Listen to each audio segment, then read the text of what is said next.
This is more than a game. It's passion that fuels us. The action. My goodness. The excitement. The pride. To the end zone. Touchdown. Where stars emerge. He got smoked. Where legacies begin. You're feeling awfully confident right now. Where the future of football is taken to new heights. Touchdown. Bam. He got whacked. Get ready. Just bad intentions. Wow. For more football this spring. Playing with some swagger. A new UFL season kicks off on March 28th. Okay, girls, everyone knows that Beaver's favorite food is wood.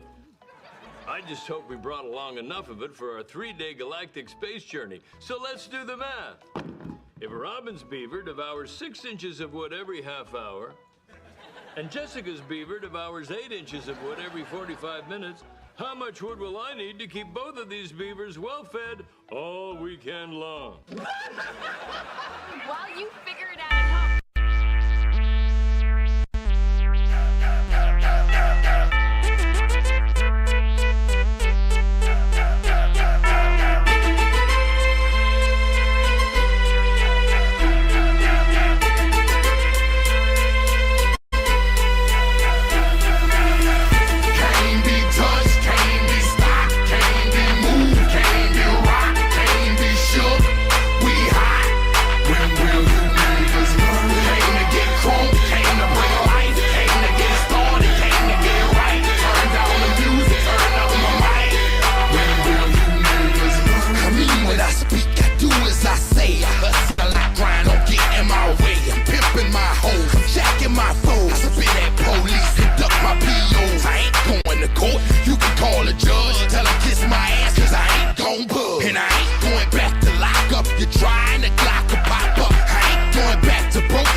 Well, hello, everybody. Hello, good evening, and good afternoon for those who are actually a little further of the West Coast.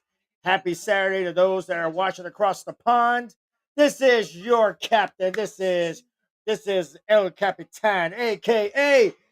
Capitan Sport, a.k.a. the Captain, Ron Johnson. Welcome to the UFL pregame show. We are less than an hour away from quite possibly the most fun you can sit here and have in the spring, besides, well, all the parties that you want to sit here and have. Now, looking at this one as nice as I can, apparently the UFL already has their idea in mind of what they want to do. They're hoping for a little bit of this. That's right, folks. Right there on the cover of the UFL.com, they have the Houston Roughnecks shining bright like diamonds, like they always do. I'm not gonna hold that against them, but me, on the other hand, I'm battle hawked out and ready to go. No, I didn't change to the UFL's St. Louis jersey. It is on the list of things to do, but now I'm just kind of like, screw it. I don't care. Because, let's be honest, I still rock one of the best looking battle hawks jerseys there is, because call is always the law. And tonight, it's going to be fun for everybody because of the fact that we got ourselves Friday night fights in the spring. And for those who like to go and bear and get tortured by the cold, watching high school kids beat the brakes off of each other, you get a little bit of a chance tonight in the spring in Houston, Texas, which, let's be honest, Houston, I feel like it's a better city than that other little shitbag titty fuck city in Texas. But that's just me. And Dallas, if you're mad at that one, that's just too damn bad, because you know who you are. But this ain't about Dallas yet. This is about Houston. We're talking about the Roughnecks, who basically were the uncrowned XFL champions when the season came to a close during COVID. It's about the Houston Roughnecks, who pretty much didn't really show up in the newest revamped edition of the XFL, who really didn't. Actually, I take that back. They did show up, but it wasn't as good as advertised. Then they go to the UFL. They get picked. They get selected to be one of the Texas Big Three. Now, just because LeBron made it good, just because Kevin Garnett made it good, doesn't mean the Big Three is always a good thing.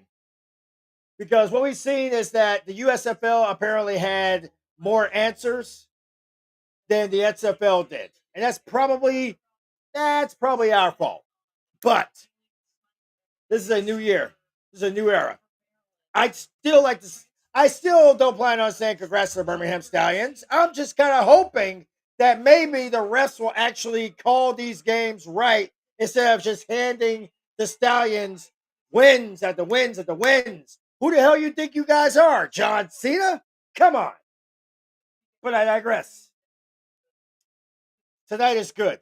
Tonight is beautiful. And as you can see behind me, we have ourselves South Carolina looking to try to push themselves into the Elite Eight in a dogfight with the Maryland Lady Terrapins. The Lady Cocks are basically doing what they do best. And they're about 10.9 seconds away, and they have a 4-point lead. But the game's going back and forth for the entire second half. I've been excited about it. But we got ourselves something big coming, folks, tonight. Because I don't even believe the NFL has actually been at. The NFL's been all about Thursday night when people are literally tired and they're exhausted. It's come to the conclusion that maybe somebody's going to get it right. Either way, we got ourselves some football before the weekend starts in some people's cases. And in a little bit over about 52 minutes and counting, we will have ourselves Friday Night Fights. It's back. And this time around, it's going to be the St. Louis Bellhawks taking on the Houston Roughnecks. A little XFL action in the UFL's premier debut second season. Last season was great. Last season was amazing. Last season was pretty much, it was the shit. It turned out better than most people gave credit for. Now, granted, the championship game was pretty much ass, and it was, because San Antonio, after all the work they put in on keeping the Battlehawks out of actually defending their home turf in the championship game, now they get a chance to sit here and run it back and do it all over again just for the shit of it. Now the Battlehawks get a chance to sit here and rewrite the story. New quarterbacks, new era, new defense. Anthony Beck is feeling great about his team. So why not sit here and get on the call train? What's going to get me the most, what's going to bug me the most about all this is the fact that we've seen how it works when it comes down to it. But with this one coming, it's going to be a fun time. And I was marinating on it. I was thinking about it for about maybe the last 24, 48 hours. If I was going to actually do a live stream of the UFL game and do a little commentary throughout the game. And then I came to realize, or actually it got brought to my attention, that I'm loud. Not just loud, I'm boisterous, overzealous. I don't need a megaphone. I'm loud by myself. Gospel according to those who know me. But it's the UFL. It's football. It's my hometown team. Of course I'm going to be loud. It is definitely worth the price of admission. But let's talk about how the weekend is going to start out. Obviously tonight, we got the Battlehawks taking on the Roughnecks. It'll be Houston's dynamic offense looking to make a statement on opening night, while this reloaded, revamped, reignited defense of St. Louis will aim to sit here and put a plug on the rig of this home crowd in Houston. Houston plays great at home.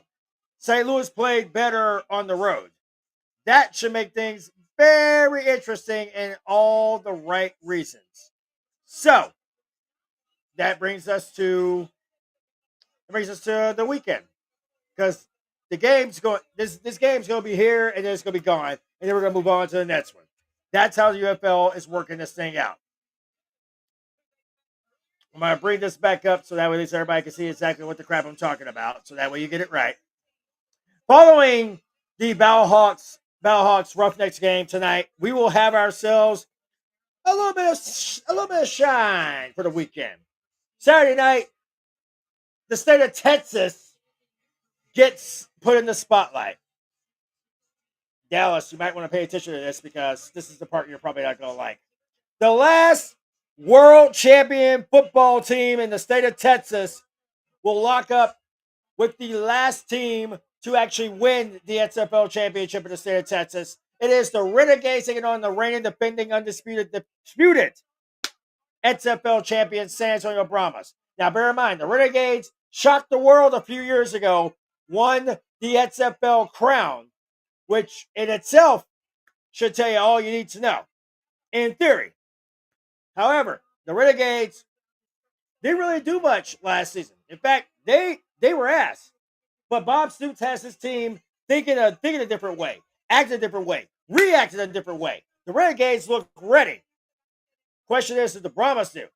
Because the fact is that this is going to be the first of several Texas showdowns. And naturally, the Renegades are going to be relying on that mad, crazy passing attack. And they will also be having home turf to go with it. San Antonio, on the other hand, wants to be able to erase and delete that infamous shutout they got at the hands of the Birmingham Stallions in the UFL Championship game. So, yes, this is going to be a game I'm going to be intrigued by because, obviously, depending on what happens tonight between the Roughnecks and the Battlehawks, this could end up being a team that's probably going to put up that stank, put up that funk, put up that top spot when it matters the most. That's going to be the biggest thing when it comes down to this one. But that's tomorrow. The Texas rivalry starts up. Gonna be big, gonna be fun. I'm actually looking forward to it because, again, Owens is looking to redeem itself. San Antonio's trying to do the same damn thing.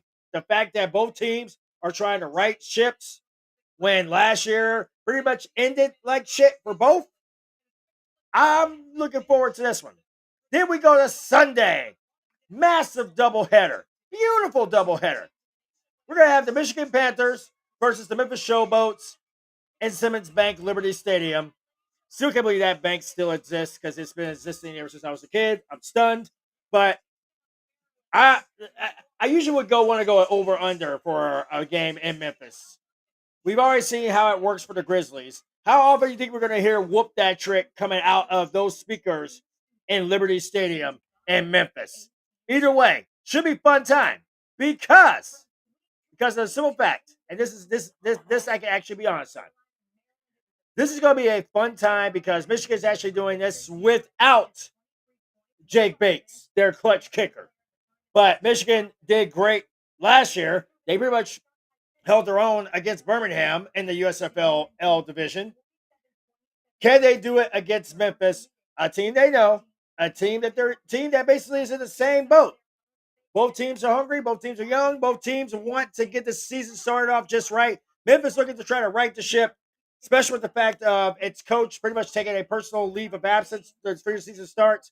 Big thoughts and prayers goes out to Ken Wisenhunt. I have no idea what it is, but I'm sure we will all know in due time. But big shouts out and big thoughts and prayers goes out to Coach Ken Wisenhunt. And hopefully the Showboats will actually sit here and start their season off with a win. Michigan start our season off with a win as well. Let's just see exactly what happens.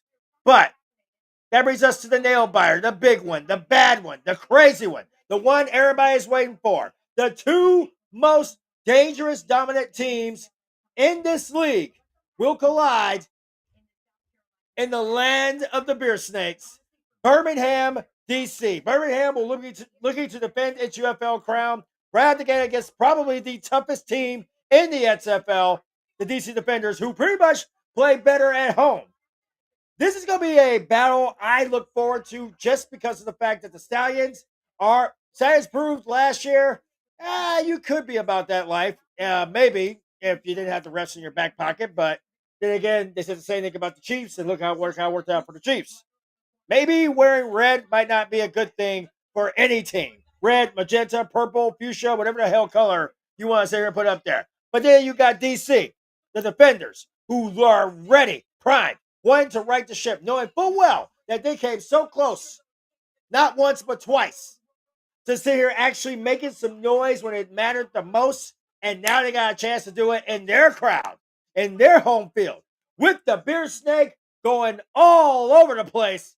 I'm looking more forward to the beer snake, but again, that's just me.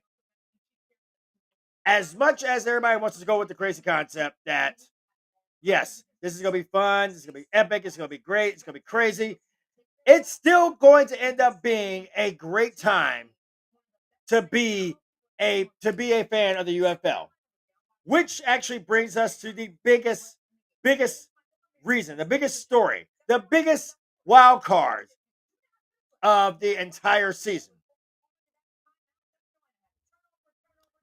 Players have been banging down the door, proverbially speaking, of owner of pretty much part owner Dwayne Johnson.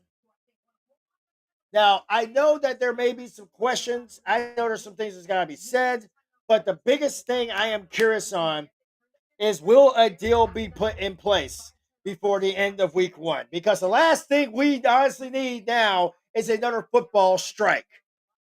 We see how well it's worked out in the past, and yes, throwing temper tantrums might be great in some cases if you're a toddler. But when we're talking about the fact that we finally get spring football back where it belongs, I'm sorry, but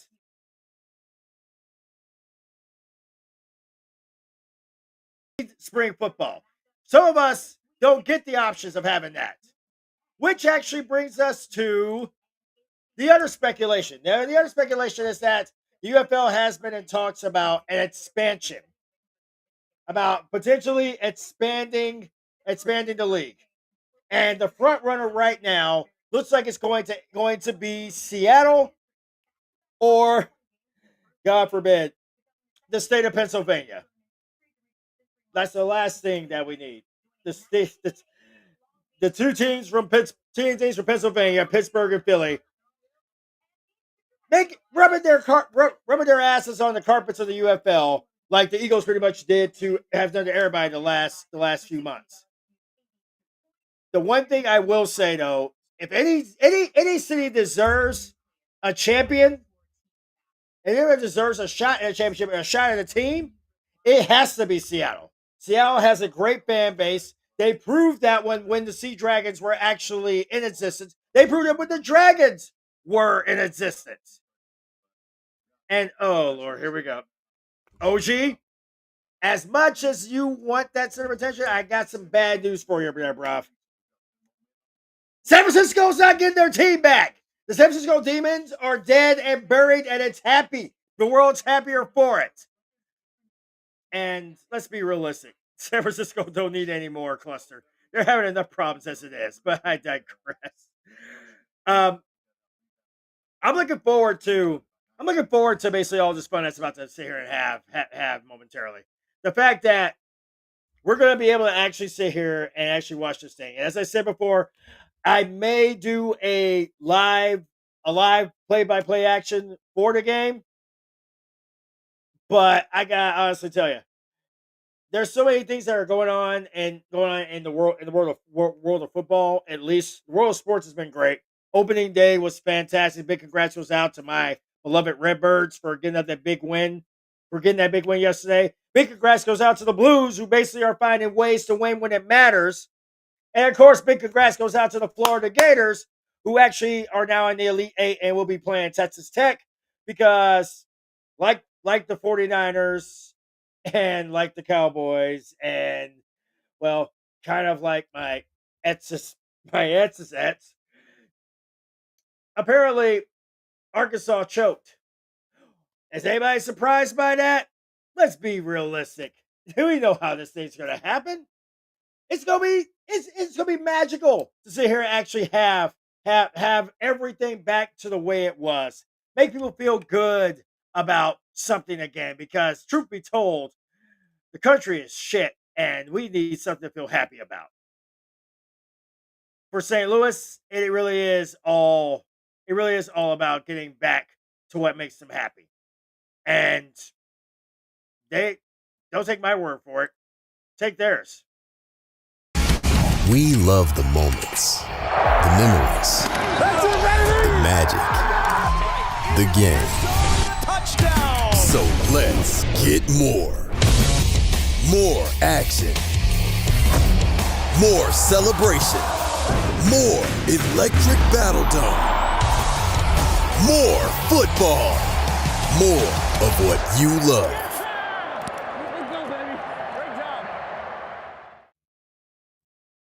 As I sat here and said it, it doesn't get any bigger, any better than this. It is quite possibly the most fun you can have. You can have with your clothes on in public.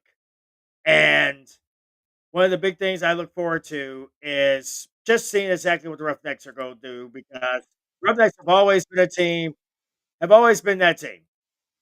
They have always been that team. And quite frankly, it's kind of one of those things of where you have to feel good about it. You got to feel epic about it. But I'm going to give the benefit of the doubt because, quite frankly, I am that person and I feel like being that guy. So, if I'm going to be that guy, here's some highlights from last season for those aforementioned Roughnecks. With time, overthrows, and it's picked off. Overthrew a wide open receiver, and Cornelder taking it back the other way for Houston. He's going all the way.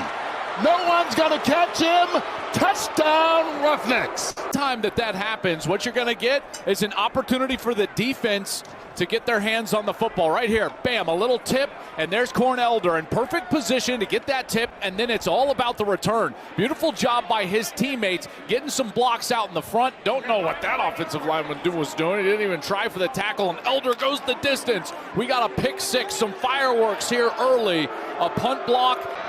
A gain of 15 to the 34. Sennett throwing on the run, got a man wide open. Once again, Chisholm, touchdown Houston. It's a touchdown for Houston today. Well, this is going to pop wide open here on the right side. Why does it do that? Well, Sennett wants to run, and then right there, as he becomes a runner, you got both defenders right here on the outside for DC bite, and they stop, and Chisholm just walks behind him. He's wide open. The safety is late in his roll. Just the Michigan offensive line from week 1, week 2 to now, it looks like an entirely different unit. Look at the bomb from Bates here. That's from the 20 to the 5. Isaiah Henney has his seam to the 40. Henney is looking for the response to the 30. The 20 for Isaiah Henney. Well, we talked about who's going to make that play. Who's going to make that big explosive play that flips field position or results in points. We saw the point for Michigan to receiver Marcus Sims. Here's Henney on a kick return. What I love about this is there's no hesitation. Let me just go ahead and just give everybody else the props. Henny? That's probably the best last name you ever get. Hey, OG, change your name to Henny. People will start taking you seriously. Or at least sitting here drinking with you more. But, wait. Okay, this I actually want to see. JV football highlights. OG, I'm gonna be honest with you. I'm gonna be honest, and I'm gonna come on here for this. You would not survive, and you would not survive in the UFL. JV football highlights. I want to see you go ahead and take one of them kickoffs back, and let's see how bold you are. I'm just putting that out there. So UFL, if you're listening, apparently my fam here, he apparently thinks he can actually play in the UFL. I want to see this. I actually want to see this happen because I need a reason to laugh my ass off. But that's just me. Here's what it is going to come down to, folks. And here's the one thing I'm actually happy about is that we are literally just a few mere moments. We're about 30 minutes away. And you can run a 420 Is that with or without the TV in your hands? Because I'm curious about that part. Here's what I will tell you. When you got a UFL team that actually sits here, because I'm actually curious, because if you were as good as you say you are, when they had the open tryouts, how come I didn't see you? I guess that bugs me just a little bit. Like, like if you, it's the ones that gets me the most is the ones that say they're as good as they claim to be. And the one thing I've actually come to learn is that too good for trap. As I said before, folks, I put this up here for a reason. Can't fix delusional. There is cocky, and then there's arrogance, and then there's my bloodline. And here's proof right there. OT seems to have this little crazy thing of where he thinks apparently he can run a 420, he can play in this league, and this, that, and the other.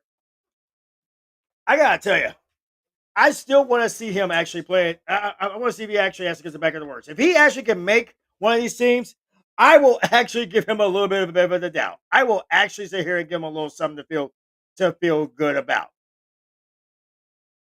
But again, he wants to highlight. It's not go. It's in this very case, it ain't about him. If we're gonna be honest, it ain't gonna be about him. It's actually about, well,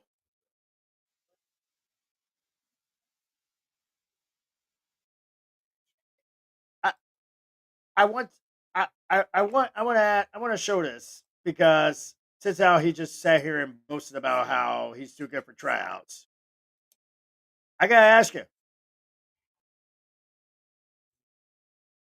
you're as fast as Worry, maybe a little faster.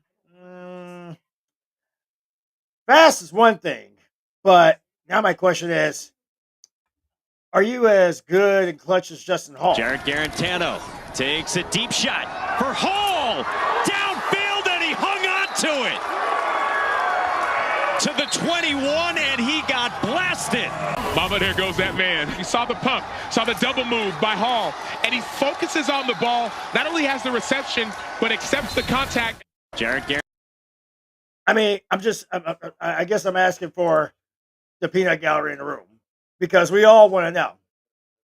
Justin Hall got hands to go with the speed. Oh boy, here we go.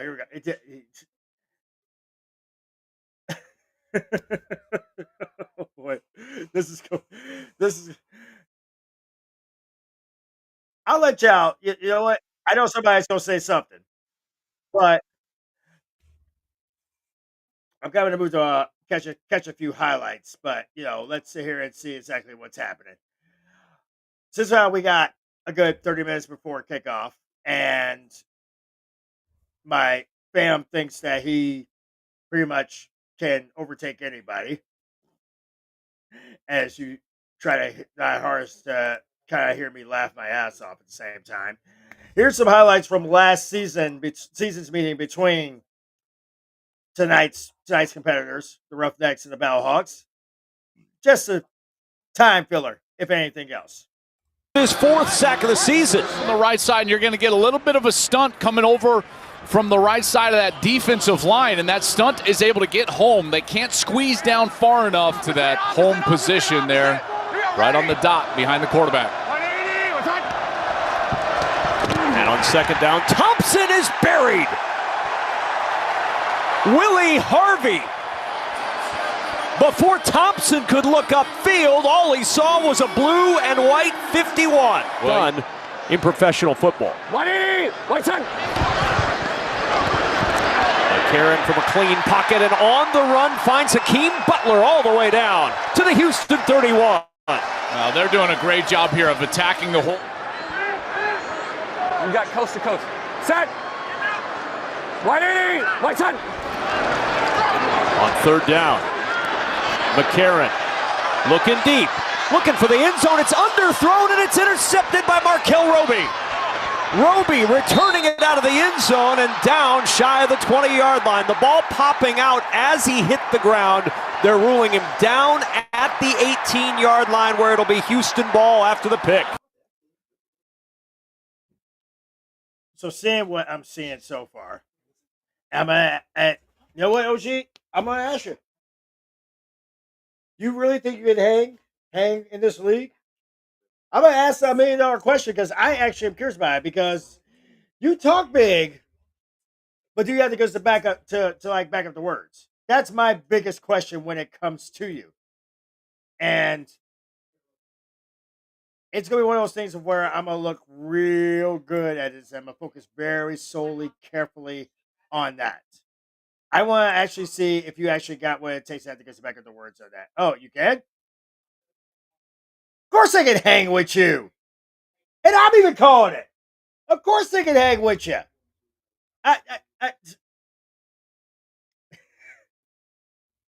This isn't one of these things where I'm sitting here knocking the skills. It's just a matter of seeing these skills put to some good work. And if you happen to have a UFL team close to your neck of the woods, I'd say let's go find out exactly how good you really are. Because now I'm curious. And of course I'm going to be curious. Everybody else probably is going to be curious about it too. Because you talking the big, but you're kind of not. It's like, impress me. Impress me, my dude. In fact, let's do a little impressing. Can you do this? Heavy, JJ, 180, right side. McCarron floats it down the sideline. Jump ball! And Hakeem Butler with his 4th touchdown grab of the year. He's just too tall. This read by McCarron. Richardson tries to stay on top, and so what does he do? Just go right to the back shoulder, and he drives that ball outside onto the back shoulder. That's not floated to the back of the end zone. Hakeem Butler. What? Okay, whoever is near my cousin, show us video of how good he really is, because there's this phrase, keep your words soft and sweet because you may have to eat them later. And I got a feeling he's, as it said out of my old high school era, talking out the side of his neck, so to speak. And I don't know. I think you wishing in one hand and shitting in the other and seeing which one fills up first. But hey, if it works for you, it works for you. Because the biggest thing here is that we got football starting up, folks. We're about a good 26 some odd minutes away. And the biggest thing to come to realize is that as Skip Holtz prepares his team to defend yet another title, there is a team that is lurking in those shadows. And no, it's not DC. No, it's not San Antonio. No. Hell, it's not even Houston. But hell, our league, our division has been the most competitive. If we're going between who's been the most competitive division so far, USFL league L division has been a 2-team division, Michigan and Birmingham. The XFL division, it's been all of them, and Arlington starting to make its trek. Anthony Beck has the Bellhawks thinking in their heads, forget about what happened last year. Their focus, their sole purpose, their sole mission right now is winning a championship. Now, bear this in mind. Houston is trying to sit here and right the ship on their own. And the biggest thing is there's so many things going on. We got AJ McCarron no longer with the Bellhawks. Bellhawks starting with a whole new quarterback. The defense pretty much was the main focus of Beck in the offseason. Do we still have that running? Do we still have that running game that we had one lifetime ago? Do we still have that fire, that fury, that passion that we had one lifetime ago? Are the Battlehawks as good as advertised right now with the fact of what's going on?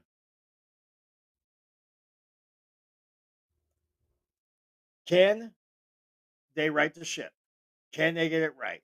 Can they get it done when it matters the most? Because the fact is that this is exactly what we wanted it to be. We get exactly what we want, and there isn't really much that can be done on it. Well, almost. There is at least one thing we basically come to a realization on. And I think everybody kind of basically realizes that. And again, maybe it's just me. Maybe I'm just hyped up about this mess, and maybe I'm just ready for something good. In any event,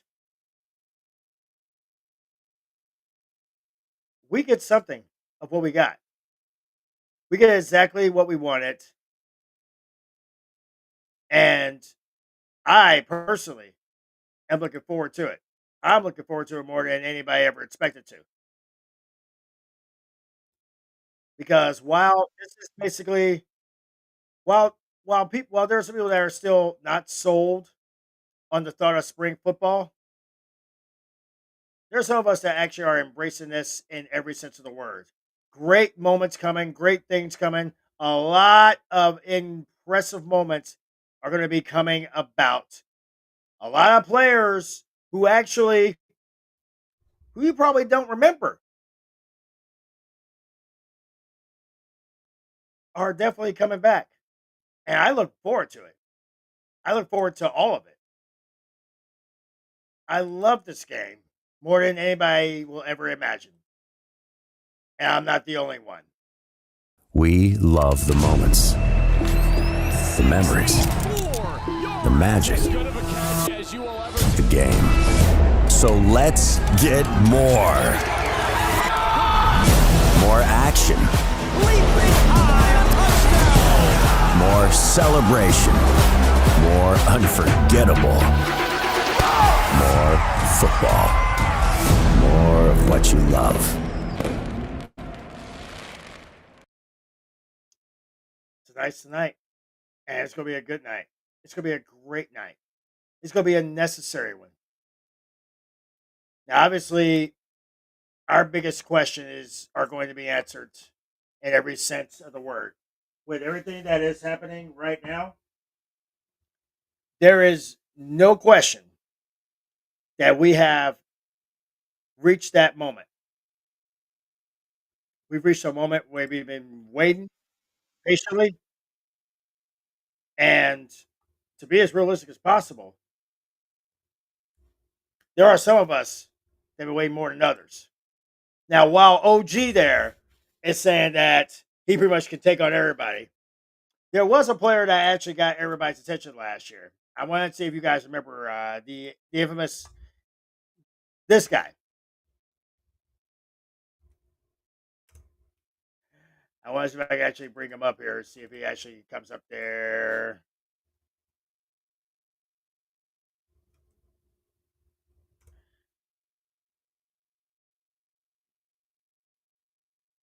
There we go.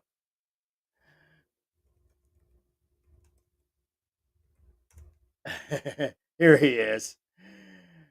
I've been wanting to see this guy for a good hot minute. They call him, well, actually, I think I'll let him introduce himself. Because if anybody deserves it, it's him. So, ladies and gentlemen, say hello to the man, the myth, the legend himself. For the Brahmas, Trey Williams back deep to receive. For the Showboats underway at Liberty Stadium in River City is Williams from his 15. Looks for a little momentum, finds it, and a crease, and a big gainer all the way into plus territory. Half. That's what I heard right there. We've got a math major, but I think we do, in fact, have a ball game. A one-possession game, an intriguing notion for the Brahmas, who have brought the drama, as you indicated, Kirk. They did score another touchdown. Would you go for the game-tying two-point play or go for the win from the 10-yard line with a three-point conversion? If you're trying to figure out in your head who in the world we're referring to, they call him Destroying. And this guy, well, this guy is actually pretty good. The iPads, there's none on the sideline. So all these innovations are what the NFL says. Maybe we try this or try that and see what works. Donald DeLahaye, very famous, booted it away to Puka Williams, speedster, former Kansas Jayhawk, and he takes it out toward the 40. Oh, if you're trying to figure out who he is, focus on 19. An Uber coming to the game, and one fan from San Antonio said, you know what, because the Cowboys lost to the Packers, I became a Brahmas fan. So even other fans of other leagues are starting to cheer for the Brahmas. Never too late to get on the bandwagon. Puka Williams to the 35 if there's ever a tackle. They're going to motion here on 4th down and 11, and the punter, Brad Wing, takes the snap. He wants to throw. Brad Wing lofts it downfield, and it's caught to the goal line. Touchdown! It's the center, Alex Millette. It's mayhem. Brad Wing's going to motion. Boom, let's pause it right there. That, as you see right here, Alex Millette was lined up on the edge of the line of scrimmage, so he was an eligible receiver. He's the tight end. That's where he was lined up. And so the reason this play works is not that he was lined up at center. No, he was lined up as wing. He finds the guy who was never the option in Alex Millette. Folks, again, this is the goods.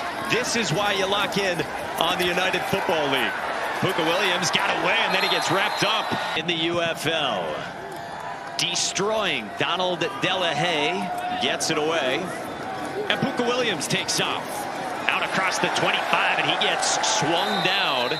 We scored. It's a nice job by your left guard, 66 there. Absolutely. Our O-line played their butt off right there. Thanks, AJ. No. So again, iPads on the sidelines with live video. I do find it interesting, though. Donald DeLahaye was basically being a kicker in that time frame. But now,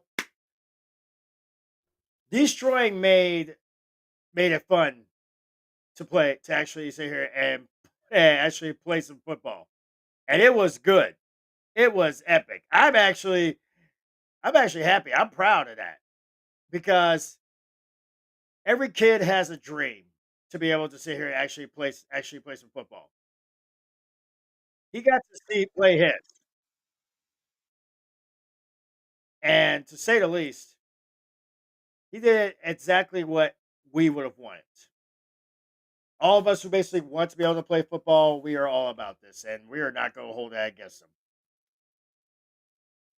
Speaking of tonight, or this weekend for that matter, there are some familiar names, and you may know a few of them from the NFL. Looks like we're starting with Kellen Mond, who is actually going to be playing in the UFL this season. Quarterback Kellen Mond was with the Vikings in the offseason.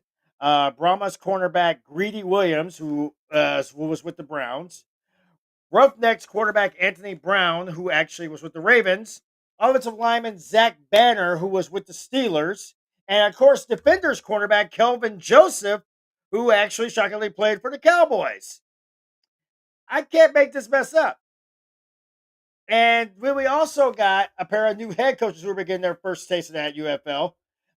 When Ken Wisenhunt actually sat here and stepped away from Memphis for personal reasons, and Reggie Barlow took the head coaching job at Tennessee State for the Defenders.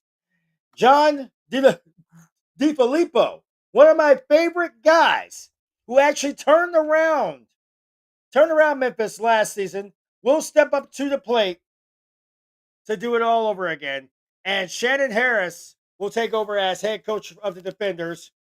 And of course, Greg Williams, who's probably remaining with the team, he is rumored to join Barlow at Tennessee State for the moment. But Moose, and anybody who knows old school football knows who Moose is. Moose is pretty much saying to give him a little bit of time, help his new head coach navigate the season. His new head coach being Jim Turner, who is the former offensive line coach. He was a head coaching candidate for the New Orleans Breakers when the USFL was still there, but obviously he gets a moment to shine bright like a diamond. Jared Horton will remain as the defensive coordinator for Memphis, and of course, this is going to be fun. I don't think this is going to be the same kind. I think last year was a bunch of jitters. But I think this is going to be a league where everybody knows what they're doing. Everybody knows what's happening. Everybody knows what's going on, and it feels like it's going to be one of those times of where you just have to be able to embrace what is coming, which is the inevitable. And I think that's probably what's going to end up happening in regards to the new season. I'm actually trying to look at it right now.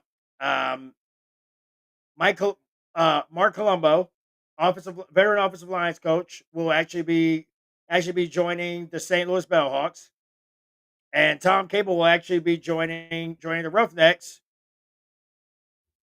Roughnecks head coach Curtis Johnson in Houston. So this should be fun. And now the big question is going to be the biggest question that we've had more than anything else is who's going to be the next Jake Bates? Because we saw what Jake did last season in the UFL, earning that starting job with the NFL and making Detroit take notice that kickers' lives matter. And of course, Brandon Aubrey, who actually got his start in spring football. So right now we got ourselves a little bit of a cluster going on because we are going to find out exactly who is going to be that next big one. We had obviously Destroying, who actually made his thing going before suffering that neck injury that ended his season.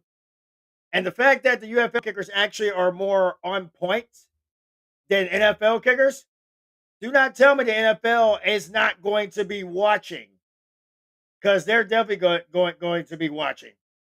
Can Luis Perez actually sit here and get the Renegades back into that top spot? Can they get back to the South? Can they actually make things happen when it matters the most?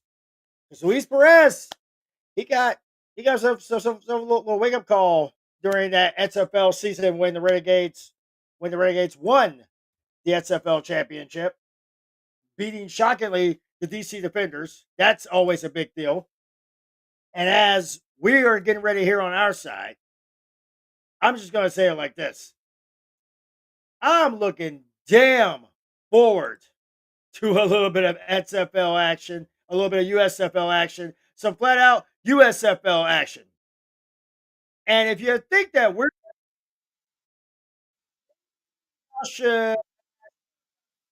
maybe I should ask Bob Stoops what he thinks about what the season's going to look like for Arlington, because Arlington's got a big party ahead, and that party is in the form of, lo and behold, taking on the defending XFL champs. The last outright XFL champions will take on the XFL conference champions in just a matter of hours. 24, if I'm not mistaken. Should be a fun time. Should be a good time. But Coach Stoops, you got something you want to add? Defensively, we weren't up to par a year ago, so I really feel so far watching our team, I really believe we're going to be much better defensively. I really believe our secondary is going to be much better than a year ago. That'll give us a big step towards being a better team. And I believe overall our offensive line is stronger and better than a year ago, which hopefully protects the quarterback as well as we're able to run the ball. So in those two areas, I think we can be better. And I think you've got an outstanding kicker as well. And I think that can really help. who better to see it? Let's be honest. It's going to be fun. It's going to be amazing. And the fact's going to remain that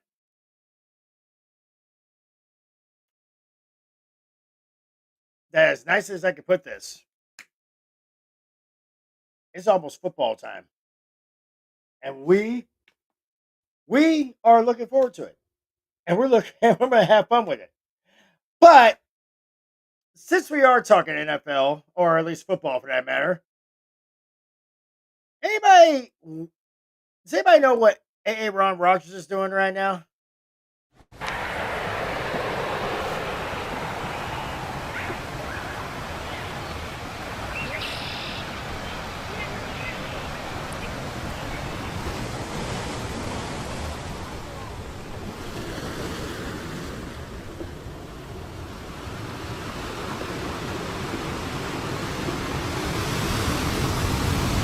This water's so clear. Are the clouds in the sky or in the water? Seriously? This is who we're getting? I can't wait for my new team to sign Alan Lazard. Maybe he just stays here, you know? And just lives on a beach. Not likely. Nope.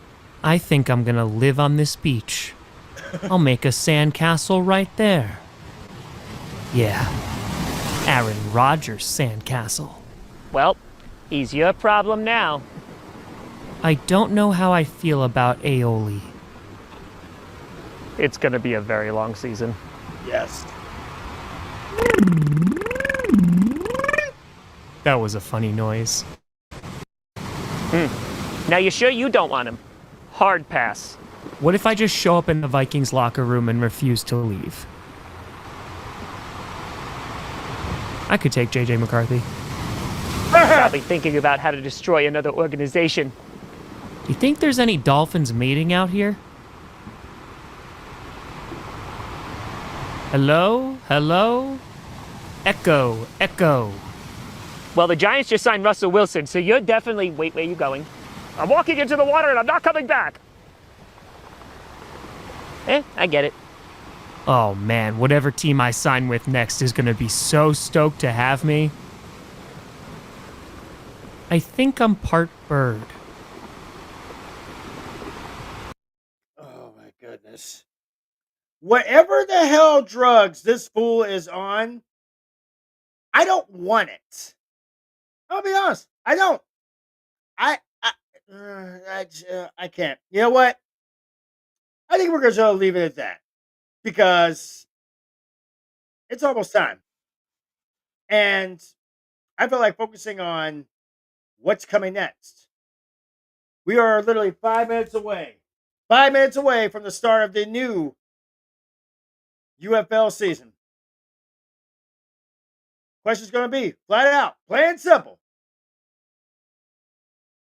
Can the Battlehawks get a little measure of revenge? Or will the Roughnecks shock the world and make a little history of their own? It's Battlehawks. It's Roughnecks. It's Friday Night Football. And the best part is, you don't have to freeze your ass off to watch it. I'm hoping my son didn't hear that one, but either way. Folks, we'll be back to you at halftime. Hopefully with a little bit more fun and a little bit more shenanigans. We'll keep you posted either way. Have yourself some fun. Enjoy the game. And above all else, caw is law. Okay, girls, everyone knows a beaver's favorite food is wood. I just hope we brought along enough of it for our 3-day galactic space journey. So let's do the math. If Robin's beaver devours 6 inches of wood every half hour, and Jessica's beaver devours 8 inches of wood every 45 minutes, how much wood will I need to keep both of these beavers well fed all weekend long? While you figure it out,